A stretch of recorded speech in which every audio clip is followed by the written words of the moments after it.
একটা কথা কি জানো বন্ধুরা, যে সমস্ত ছেলেদের না প্রচুর টাকা পয়সা থাকে, বিয়ের পর সেই সমস্ত ছেলেদের স্ত্রীদের সেই শ্বশুরবাড়িতে মানিয়ে নিতে হয় না। তার স্বামীর টাকা পয়সার দিকে তাকিয়ে না শ্বশুরবাড়ির সবাই তার স্ত্রীকে মানিয়ে নেয়। হ্যাঁ, সে সমস্ত স্ত্রীদের সেই শ্বশুরবাড়িতে নিজেদের যোগ্যতা প্রমাণ করতে হয় না।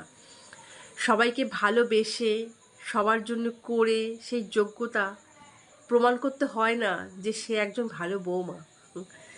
কিছু না করেও সারাদিন ঘুমিয়ে শুয়ে বসে কাটিয়েও সে একজন ভালো বৌমার তকমা পায়।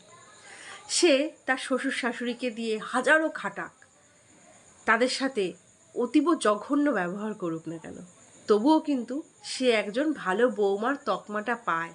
কারণ জানো, কারণ তার স্বামীর অগাধ পয়সা।